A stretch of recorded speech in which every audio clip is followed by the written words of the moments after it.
sur toi, Jésus. Centré sur toi. Centré sur toi. Centré sur toi, Jésus. Centré sur toi. Centré sur toi. Centré sur toi, Jésus. Alléluia. Gloire à Jésus.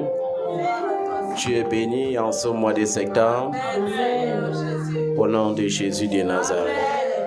Je dis tu es béni. Ta famille est bénie.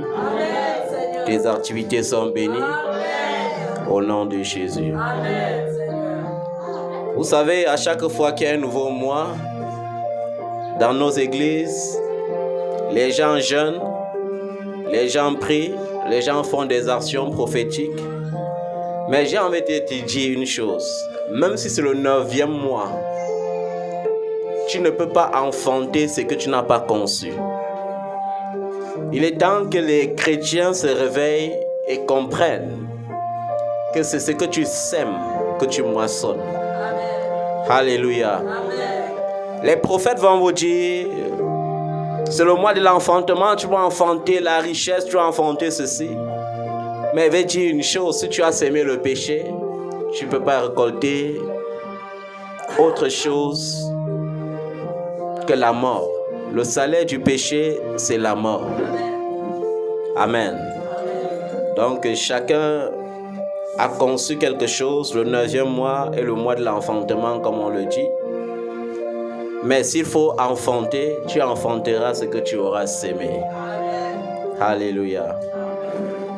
Je prie que l'Éternel t'accorde la grâce en ce 9e mois, qu'il se souvienne de toi, non pas par rapport à tes fautes, non pas par rapport à tes iniquités, mais par rapport à sa bonté, par rapport à sa fidélité, par rapport à sa miséricorde, par rapport à sa compassion qui dure à toujours dans le nom de Jésus.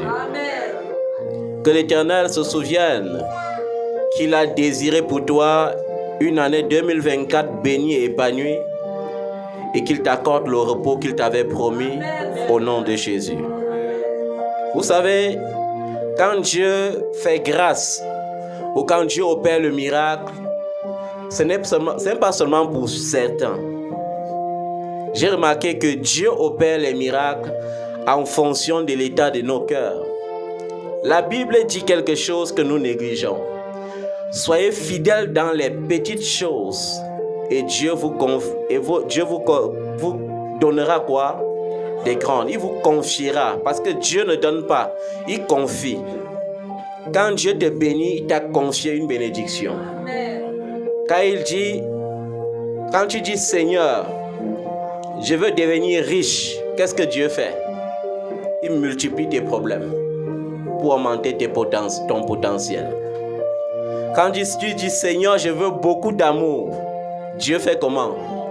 Il multiplie tes ennemis pour te pousser à cultiver l'amour en toi. Amen. Donc Dieu nous confie des bénédictions en fonction de l'état de nos cœurs. Il y a des enfants ici là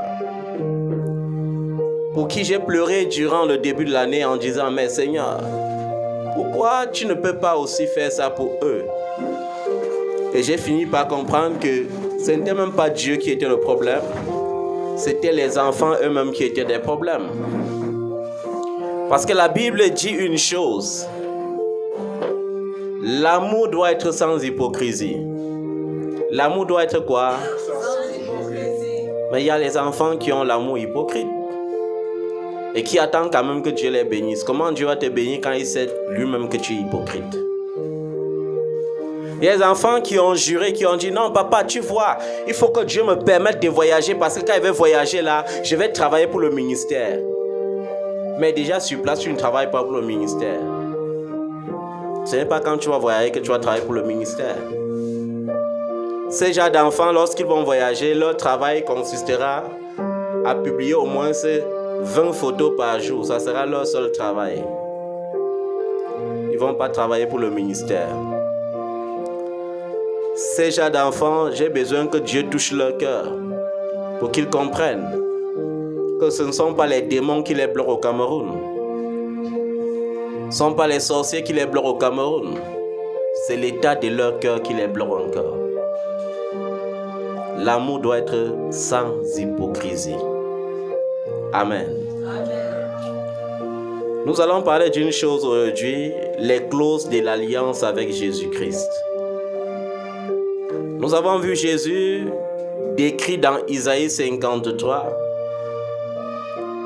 À partir du verset 3, on le décrit comme un homme de douleur, habitué à la souffrance. Un homme de quoi? De douleur, habitué à la souffrance. C'est-à-dire un homme pour qui personne ne peut s'inquiéter. Un homme rejeté de tous. Un homme qui n'a rien qui peut attirer les regards acclamateurs d'un être humain. Mais la Bible continue par la suite de ce chapitre en disant: mais c'est pour nous qu'il était rejeté. C'est pour nous qu'il a été blessé. En sorte que par ses meurtrissures, nous sommes guéris. Cela veut dire qu'il fallait qu'il endure ces choses pour nous communiquer en quelque sorte la vie. Et je vais te dire une chose. Si aujourd'hui, tu as reçu l'appel véritable de Dieu, il y aura des moments dans ta vie où tu seras exactement comme le Seigneur Jésus décrit dans Isaïe 53. Ça veut dire que tu dois t'inquiéter pour tout le monde, mais personne ne doit s'inquiéter pour toi. Tu dois t'inquiéter pour tout le monde, mais personne ne doit s'inquiéter pour toi. C'est ça qui prouve qu'il y a le cachet de Dieu sur ta vie. Je vais prendre l'exemple. Dans les années de 2003 à 2006, j'étais à l'église évangélique du Cameroun. J'étais conseiller honoraire, enseignant, conseiller de district des UCJG et autres. Et ils avaient des lois dans leur congrégation. Quand un membre de la chorale perdait quelqu'un, toute la chorale se mobilisait.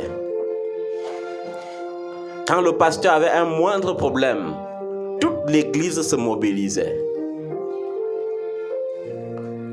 Mais étant toujours à l'église évangélique du Cameroun jusque dans les années 2006, en 2011, quand j'avais perdu ma maman, toute l'église était au courant. Mais il n'y avait pas un seul membre des UCJG aux obsèques de ma maman. Il n'y avait pas un seul membre de l'église aux obsèques de ma maman. Et à l'époque, avec le regard d'un enfant, je comprenais ça un peu, c'était bizarre pour moi. Alors qu'aujourd'hui, je comprends que c'était plutôt normal. C'est ça qui prouve l'appel et la différence entre quand tu es religieux et quand tu es sauvé. Même dans ta famille, ce qui va distinguer le fait que tu as réellement reçu le salut, c'est que dans ta propre famille, tu seras marginalisé. Tes frères, tes sœurs vont parfois former même des blocs contre toi. Ce n'est pas parce qu'ils sont en train de te haïr, mais c'est parce que tu es différent. Lorsque tu es la lumière, tu dois être différent. Ce qui prouve que tu as rencontré le véritable, c'est cette différence. Et parfois, c'est à ton avantage. Parce que je suis sûr que lorsque Joseph était marginalisé par ses frères, il pleurait les nuits. Il était troublé. Mais plus tard, ce même Joseph avait compris que Dieu utilisait juste ses frères pour le pousser dans sa destinée. Et quand Dieu t'utilise de cette façon, ce n'est pas seulement pour toi, c'est aussi pour sauver ceux qui te persécutaient sans savoir. Parce que la réalité, c'est que même tes frères qui semblent avoir tous les moyens aujourd'hui, ça ne sera pas toujours comme ça demain. Demain, tu seras leur sauveur. Est-ce que tu comprends ça? J'ai dit demain, tu les seras d'un grand secours. Et ils ne se souviendront même pas qu'ils t'avaient méprisé. Ils ne se souviendront même pas qu'ils t'avaient piétiné, minimisé, méprisé tes enfants. Mais ma prière, c'est que tu sois comme Joseph. Amen. Lorsque Joseph est entré dans sa gloire, est-ce qu'il a jugé ses frères et ses sœurs? Non. Est-ce qu'il les a condamnés? Il avait tout le pouvoir même de les jeter en prison, tout le pouvoir même de les décapiter. Mais il a dit, vous aviez voulu me faire du mal. Mais l'Éternel a changé ce mal en bien, afin que je vienne dans ce pays étranger pour non seulement sauver ce peuple étranger, mais pour vous sauver, vous-même, ma famille, de la famine qui sévit aujourd'hui. Donc il faut comprendre, bien-aimé, que parfois, tout le désir du diable, c'est que tu te trouves en train de juger les gens qui t'entourent. Tout le plus grand désir du diable, c'est que chaque jour que tu dors, tu dis tel enfant m'a détesté, tel enfant ne m'aime pas. Ceci, c'est tout ce que le diable désire. Mais tu ne vas pas tomber dans ce piège. Amen. Est-ce que tu comprends ça? Tu ne dois pas tomber dans ce piège.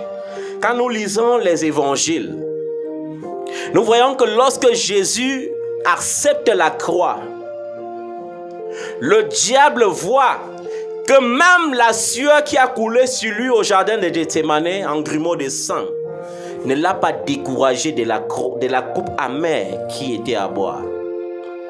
Mais sur le chemin, qu'est-ce que le diable fait? Il y aura des jours où le diable va faire, on va te jouer comme un ballon.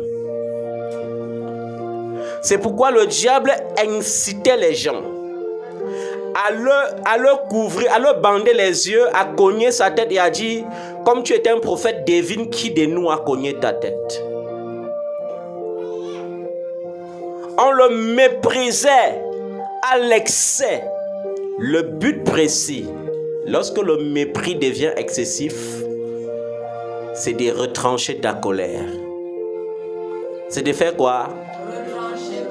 Parce que le diable sait que lorsque tu te mettras en colère, l'Esprit de Dieu te quittera.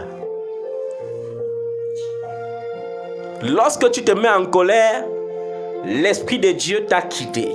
Et lorsque l'Esprit de Dieu t'a quitté, ta prière est inutile. Ta prière est vaine. C'est pourquoi le diable permettait, lorsqu'il voit que le gars, malgré cette croix qui pèse, le gars avance toujours. Il fait comment?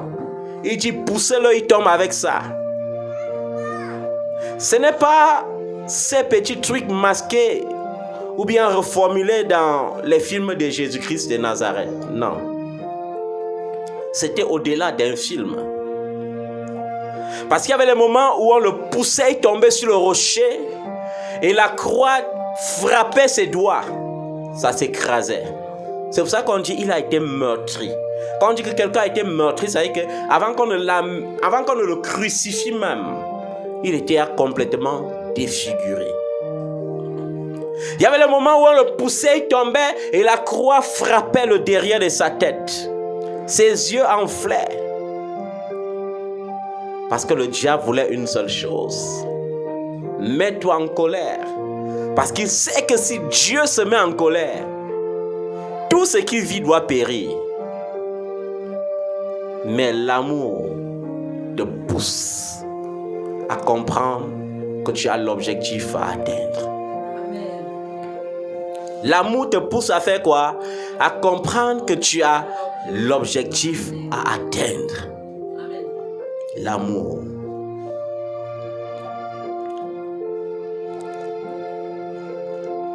La seule motivation, la seule force qui ne peut pas être contrôlée ou détruite, c'est la force de l'amour.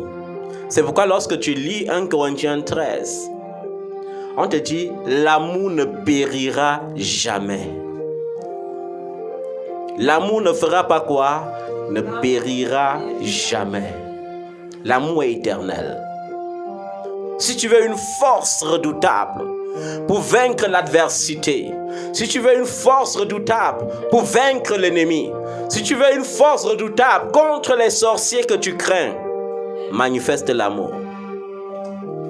À chaque fois que tu es allé en mission, dans les villages où certains collaborateurs, hommes de Dieu, prophètes avaient échoué et étaient rentrés avec des séquelles, plus tard les hommes de Dieu s'interrogeaient et me disaient, est-ce parce que tu as reçu un appel spécial?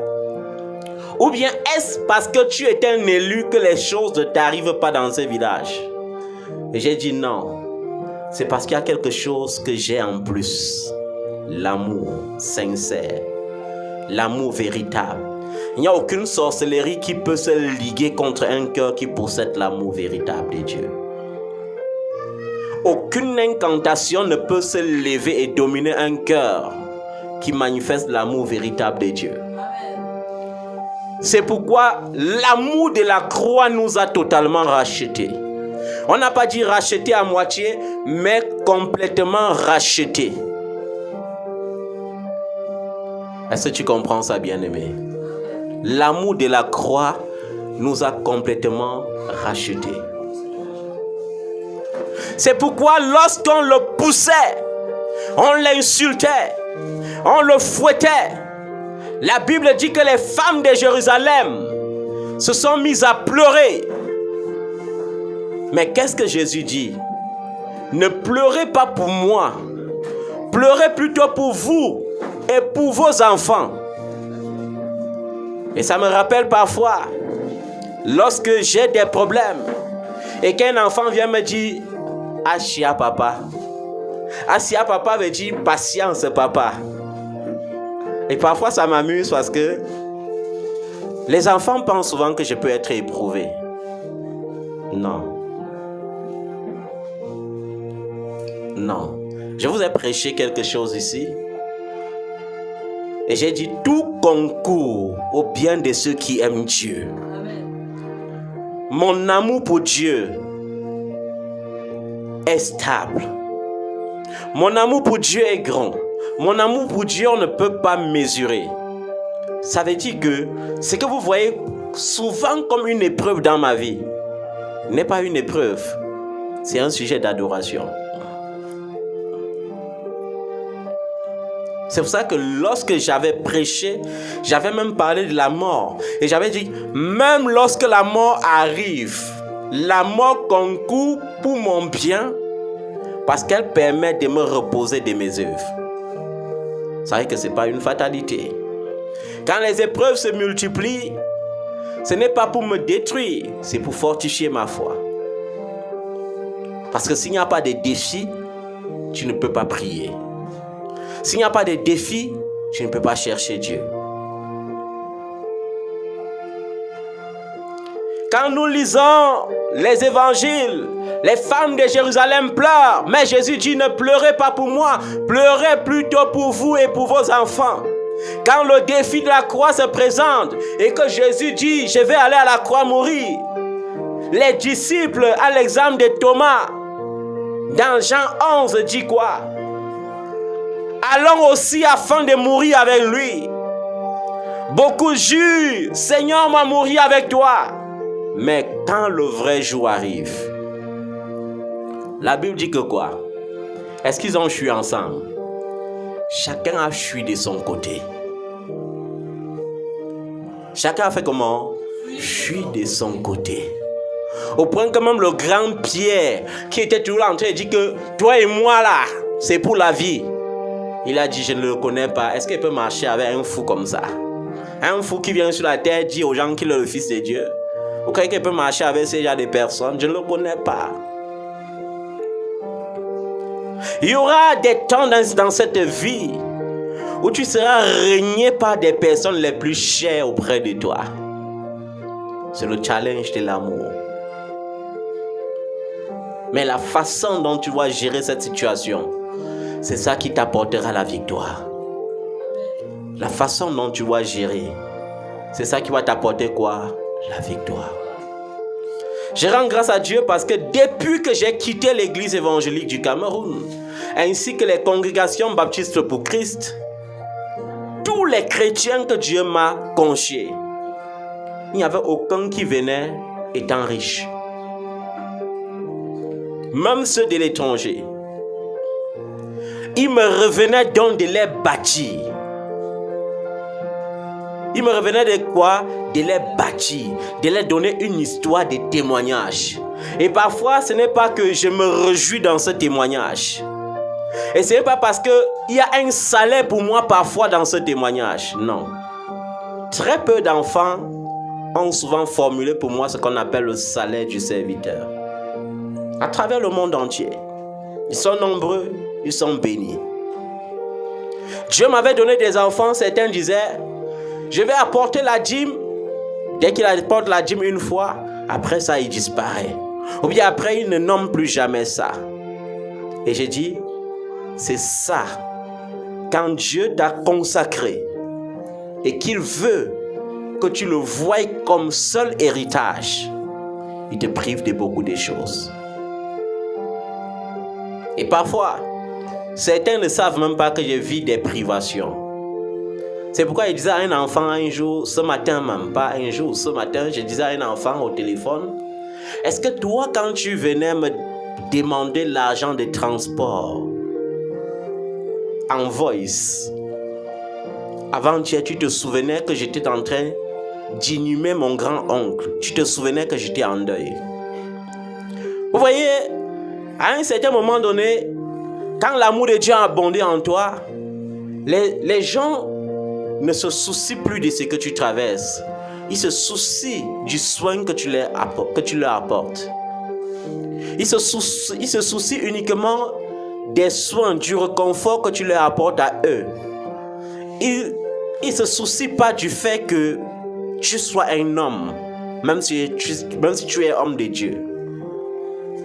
Parce qu'un enfant voit que tu es endeuillé, tu as annoncé. Mais l'enfant vient te dire, bonjour, ce que je veux, c'est que tu me donnes l'argent de transport pour telle chose, point barre.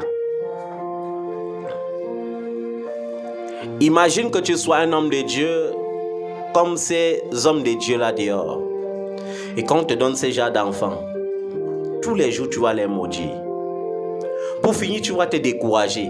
Pour finir, tu dois même devenir un bon mercenaire. Parce que tu vas dire, les hommes de Dieu qui vendent leur temps ont raison. Mais est-ce qu'un homme de Dieu va vendre son temps? La vérité, c'est que l'apôtre Paul a dit, malheur à moi si je n'annonce pas l'évangile. Parce que l'apôtre Paul avait compris le sens du devoir d'un homme de Dieu. Un homme de Dieu est un serviteur des autres. C'est pourquoi il dit malheur à moi s'il n'annonce pas l'évangile. Mais aujourd'hui, les autres disent quoi? Pour me rencontrer pour 1 heure, il faut payer 1 million. Parce que chez moi, les honoraires, c'est 100 000 heures. Ils se conforment au siècle présent. Ils disent aux chrétiens, quand vous partez rencontrer les médecins à l'hôpital, vous payez les rendez-vous. Quand vous avez vos avocats pour vous défendre, vous payez les honoraires. Et moi, un grand prophète, vous voulez venir chez moi gratuitement? Non, ça ne sera pas comme ça. Mais j'ai dit foutaise. Malheur à moi si je ne reste pas au service de Dieu. Malheur à moi si je n'écoute pas attentivement les cris de détresse d'un enfant. Parce que c'est à cela que le Seigneur m'a appelé. Mon salaire ne dépend pas d'un enfant, ni de la bénédiction d'un enfant. Mon salaire dépend de celui qui a dit l'ouvrier mérite son salaire. Il n'a pas dit l'ouvrier réclame son salaire. Il n'a pas dit l'ouvrier travaillera pour les hommes et demandera le salaire aux hommes. Non. L'ouvrier mérite son salaire. C'est comme par exemple, avec un cœur tourmenté à un moment donné, même pour la vision des Amours en Action, l'ennemi a failli me semer le découragement et dit, mais tu es entouré des gens qui ne te servent à rien. J'ai dit, la Bible dit, laissez croître les deux ensemble. C'est-à-dire que si autour de moi il y a les gens inutiles, il y a aussi les gens utiles. Et l'ennemi me jetait encore un défi l'autre jour lorsque je parlais, j'annonçais la première assemblée générale des Amours en Action. Et il me disait, je t'avais dit que les gens qui sont autour de toi sont inutiles. Parce que pour avoir un dossier final pour une organisation internationale, on observe les critères des bases. Les critères des bases, c'est quoi? Pour fonctionner en organisation non gouvernementale, il faut que tous les éléments, c'est-à-dire surtout les membres du bureau, qui sont qualifiés à être bureau ONG, soient capables de s'acquitter de leurs droits annuels. C'est-à-dire les obligations annuelles que chaque membre devrait donner devraient être à jour. Et quand j'ai regardé au fond, j'ai vu qu'à l'international, il n'y a que quelques marraines qui étaient qualifiées. Sur le plan national, alors, c'était la catastrophe. J'ai vu que les gens n'avaient même pas payé leur cotisation. J'ai dit, mais Seigneur, après j'ai compris que non, il faut avancer. Ça dit, les gens conçoivent une vision quand ils voient l'amour. Et c'est ça, même le problème des êtres humains. Quand les êtres humains sont là où il y a la fausseté, ils sont très motivés. Quand les êtres humains voient qu'il y a l'amour quelque part, il faut exploiter. Et c'est là où Dieu a ouvert mes yeux et vu que certains sont là pour attendre seulement de devenir une ONG puissante et de jouir d'un salaire qu'ils n'ont jamais mérité. Vous voyez comment l'Église devient aujourd'hui un amas de pourriture où les gens s'assemblent et jouent à l'hypocrisie, manquent tellement de sincérité et font du n'importe quoi. Mais la Bible dit, Dieu ne fait accession de personne. Chez Dieu, il n'y a pas de favoritisme. Ça veut dire qu'au temps marqué, il y aura ce qu'on appelle la notion de l'équilibre. Parce que Dieu posera sa balance. Il y a les enfants ici que je sais qu'ils ont toute la volonté. C'est seulement le pouvoir qui les manque. Ces enfants, je les connais. Mais il y a les enfants ici qui n'ont ni volonté, même s'ils avaient le pouvoir. Et c'est déplorable pour une église qui prêche l'amour. Déplorable. Déplorable de comprendre l'amour dans un seul sens. L'amour a deux sens. Le sens le plus puissant de l'amour consiste à donner. Pas à donner n'importe quoi. Parce que je disais récemment, quand je fouillais le sac ici, il y avait une dame qui avait donné les trucs pour les orphelins. Quand je fouillais, je riais, je disais que mais les gens pensent que être orphelin veut dire être déchet de la nature. Pour offrir quelque chose aux orphelins, il faut offrir les choses que tu es capable d'offrir à tes propres enfants. Il faut offrir des choses que toi-même tu es capable de t'offrir. Prendre soin des orphelins ne veut pas dire tu pars, tu achètes tes enfants, les habits à tes enfants, quand ça devient des chiffons, tu pars donner aux orphelins. Prendre soin des orphelins veut dire je peux aussi prendre mon argent, je m'en vais dans les boutiques des marques et j'achète des habits de qualité et je donne à un orphelin. Mais les gens partent prendre n'importe quoi, les chaussures décapitées, les torchons appelés habits, on met dans les sacs et on dit donnez ça aux orphelins. Après on acclame même, on fait des photos. Ça ne devrait pas se faire ainsi.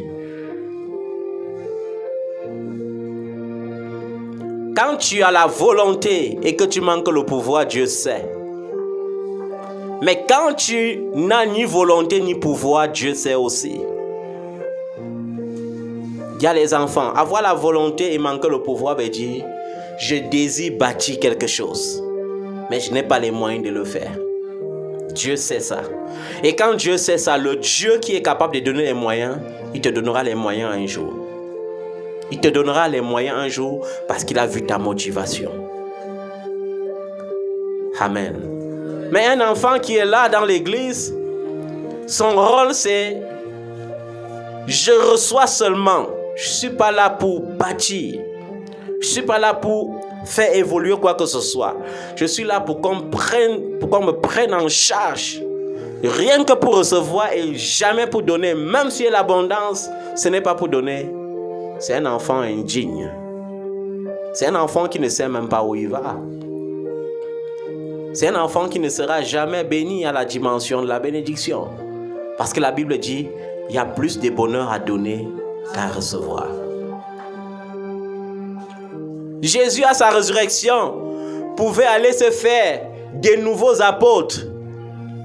Parce qu'il avait vécu cette réalité à la croix, où finalement, devant sa croix, il n'y avait que Jean. Où étaient les autres 11? Chacun était dispersé. On ne veut pas boire la coupe amère avec toi. On ne veut pas être fouetté à cause de ton nom. Mais à sa résurrection, il n'a pas hésité à faire du poisson, à rendre grâce et à les donner à manger. Il n'a pas hésité à continuer de leur donner les instructions. Il n'a pas hésité à préparer leur cœur pour la descente de l'Esprit sur eux. Il a tenu à sa promesse. Il est allé au ciel, il les a envoyés l'Esprit. Mais aujourd'hui, est-ce que tu le pourras? Est-ce que tu seras capable de le faire? Est-ce que tu seras capable?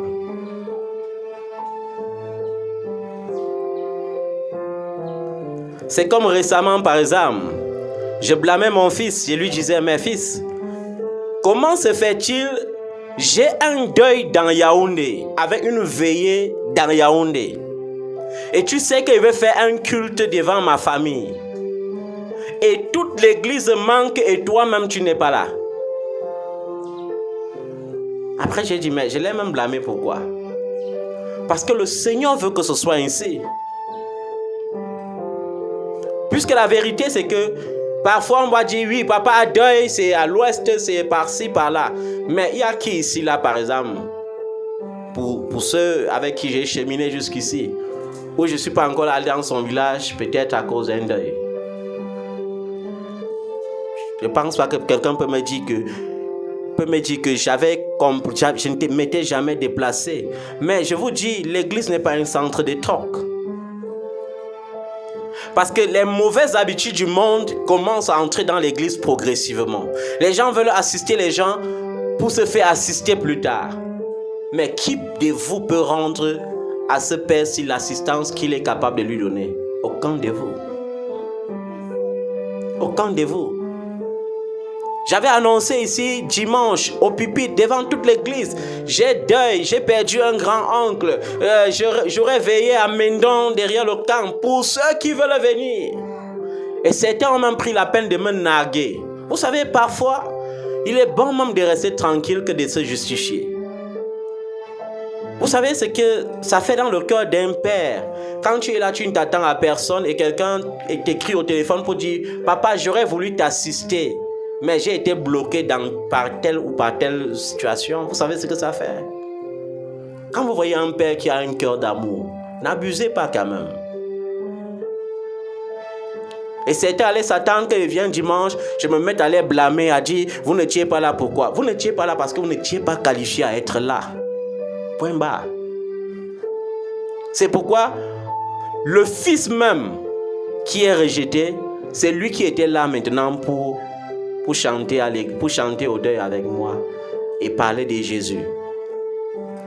Ce fils que les gens ne voient pas le dimanche. Et ça m'a rappelé la parabole du banquet. La Bible dit que le roi a fait une fête pour les gens qui sont dignes du royaume. Et il a envoyé les serviteurs, aller dire à tel ministre, à tel sénateur, à tel député, venez à la table, maintenant le banquet est prêt. Et quand on est parti, tel sénateur a dit non, j'avais déjà programmé mon voyage d'affaires pour les États-Unis. Tel directeur général a dit non, j'étais en train d'aller à Londres. L'autre a dit non, j'étais déjà en train d'aller dans tel voyage d'affaires. Mais la Bible dit que qu'est-ce que le roi a fait? Le roi a dit, ils ne sont pas dignes. Allez dans les rues, ramassez tous les mendiants que vous allez trouver et amenez à la salle du banquet. Et la seule condition, c'était qu'au moins, pour entrer, que tu sois en vêtements dignes du palais royal. C'est pourquoi on dit, il y a un qui est entré et qui n'avait pas ce vêtement. Et on a dit, jetez-le dehors, là où il y avait les pleurs et les grincements dedans. Et ça m'a amené à comprendre comment peut se passer l'enlèvement. La Bible dit, cherchez l'Éternel pendant qu'il s'y trouve. Il y a plusieurs que le Seigneur les trouvera en boîte de nuit. Il y a plusieurs que le Seigneur trouvera dans les plaisirs charnels. Il y a plusieurs qui vont s'asseoir et raisonner et dire, si au temps de Pierre on avait que Jésus revenait déjà, il n'est pas venu, ça veut dire qu'il va encore tarder. Et ils vont se laisser distraire par le péché. Le Seigneur va les trouver. C'est pourquoi la Bible dit, malheur aux femmes qui seront enceintes ces jours-là. Et c'est être enceinte ici, ça ne veut pas dire être une femme gestante. Mais ça veut dire une personne portant en elle les germes de l'iniquité. La distraction.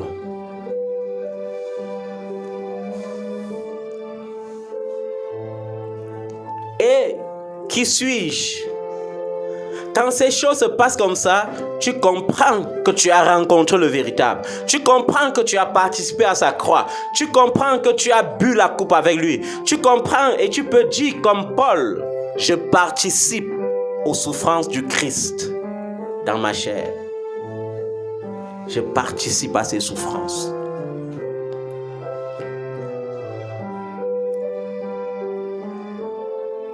Et vous devez faire attention parce que je dis, la bête n'est plus seulement à la porte, mais la bête est sur le point de se manifester dans le monde.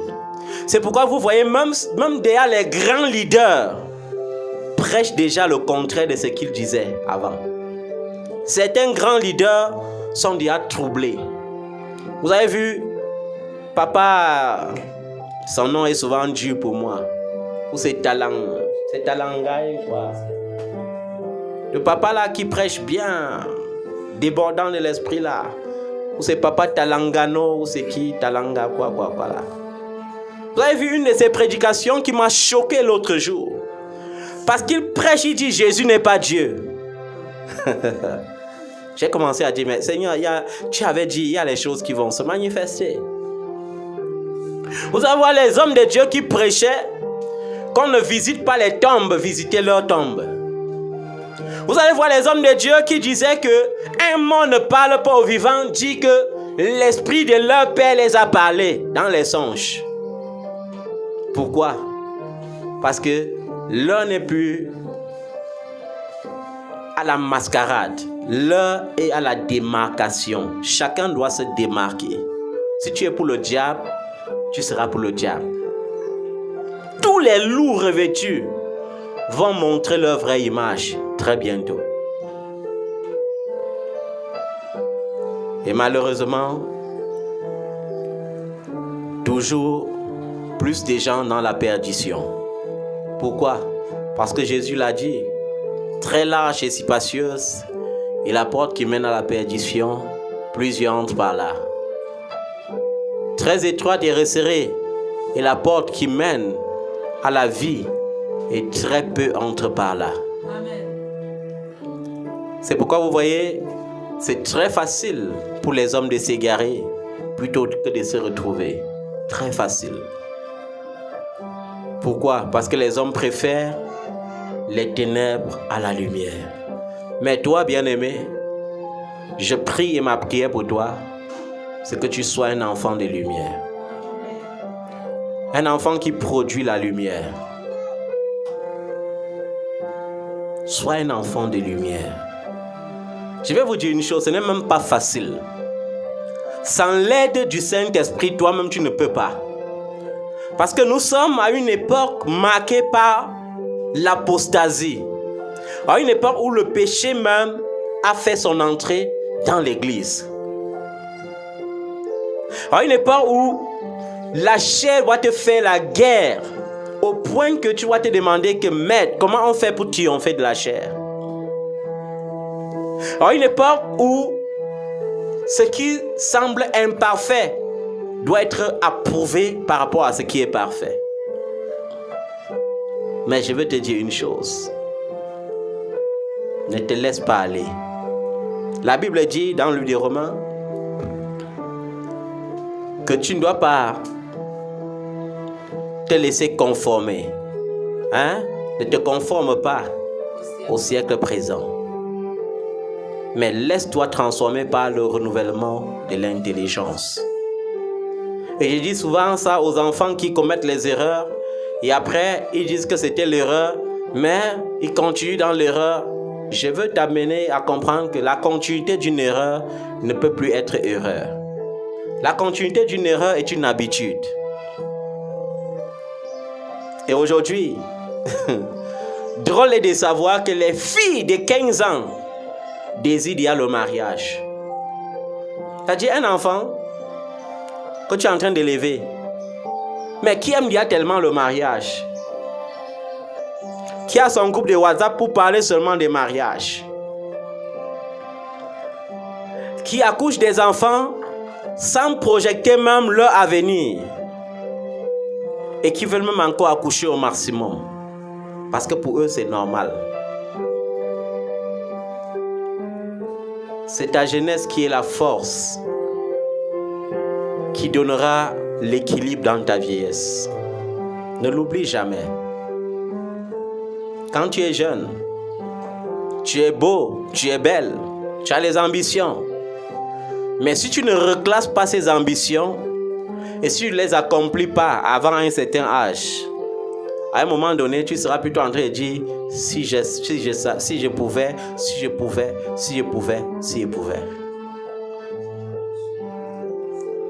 Parce qu'à un moment donné, tu vas dire si jeunesse savait et si vieillesse pouvait. Parce qu'il est évident que lorsque tu es vieux, même un enfant devient plus utile que toi. Parce que l'enfant a encore toute sa force. Il a encore toute sa vigueur.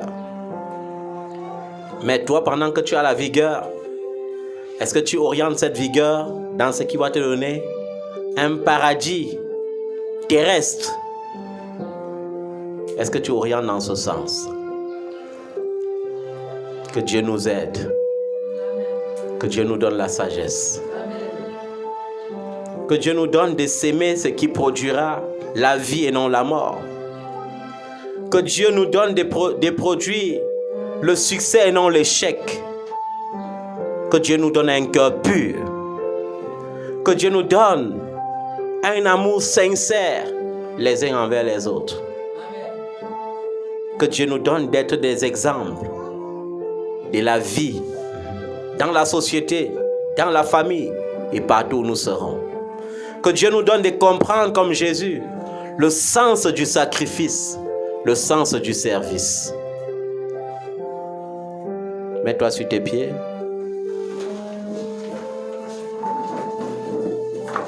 Dis avec moi, Seigneur Jésus, en ce 9e mois de l'année 2024, je viens te rendre grâce. Te dire merci. Parce que je suis vivant. Et les vivants doivent te louer. Les vivants doivent espérer. Car un vivant peut encore bâtir.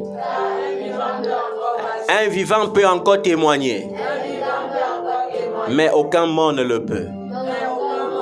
Seigneur, je te rends grâce. Parce que si je suis vivant, cela signifie que je pourrais témoigner. Si je suis vivant, cela signifie que mon miracle arrivera. Si je suis vivant, cela signifie que j'aurai la victoire.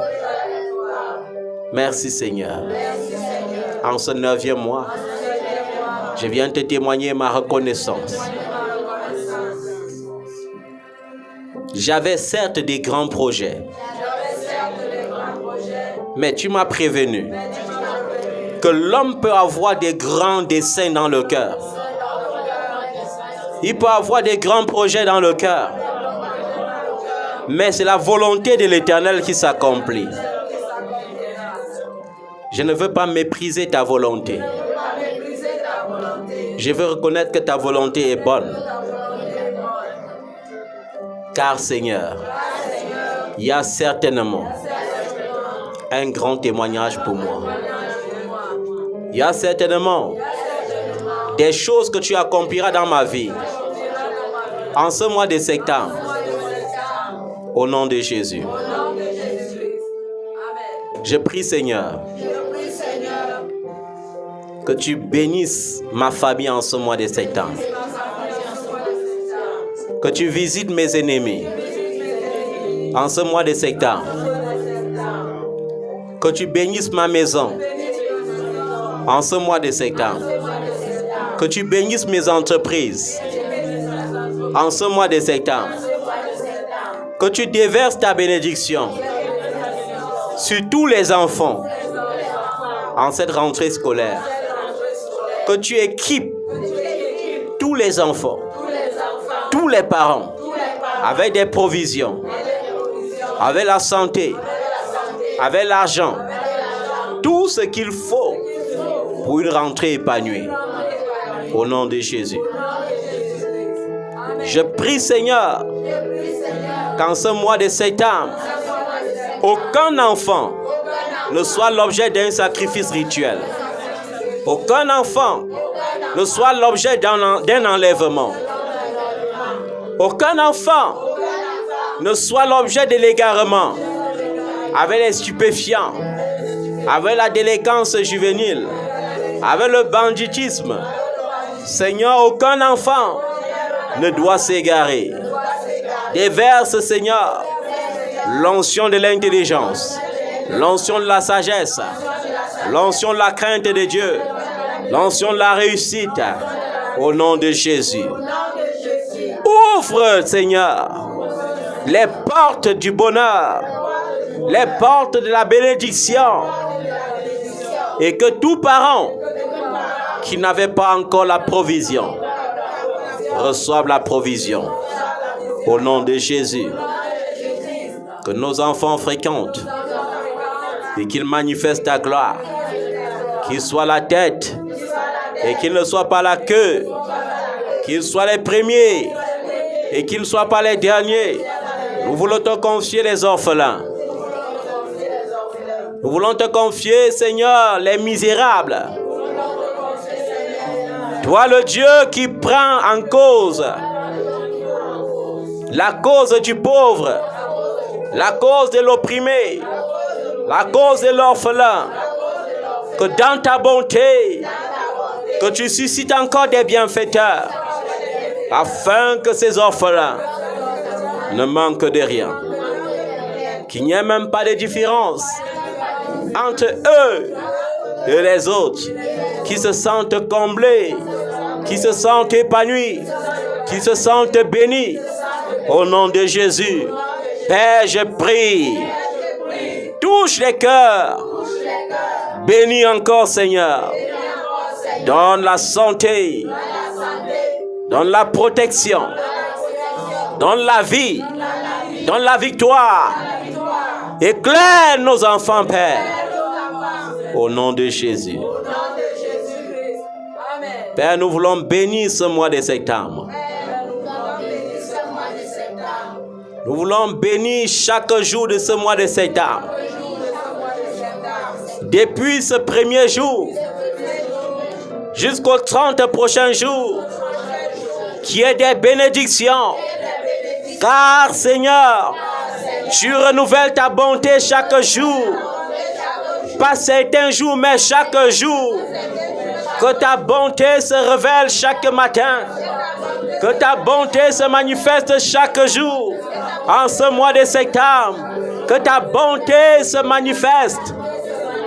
Et que nous vivons tes bienfaits. Ainsi nos vies seront transformées en vie de témoignages, en vie de succès, en vie de joie, en vie de bonheur. Au nom de Jésus. Père, au-delà de tout, nous te supplions de nous remplir de toi-même, de nous remplir de ton esprit, de nous remplir de ta puissance. Fais déborder ta présence dans nos vies. Augmente, Seigneur, la dose d'onction dans notre vie de prière, dans notre vie de méditation, dans notre vie d'adoration, dans notre vie de service. Seigneur, augmente la dose, augmente la dose, augmente la dose, augmente la dose. Que ton onction déborde, que ton onction triple, que ton onction quadruple dans notre vie de prière, dans notre vie d'adoration. Oh Dieu, déverse ton esprit sans mesure. Déverse ton esprit sans mesure. Au nom de Jésus. Nous voulons te dire merci, Seigneur, pour tes compassions, pour ta fidélité. Depuis le début de cette année, tu es présent. Tu restes présent. À toi la gloire. À toi l'adoration. Maintenant et à perpétuité. Dans le puissant nom de Jésus. Est-ce que tu peux l'acclamer? Est-ce que tu peux le célébrer?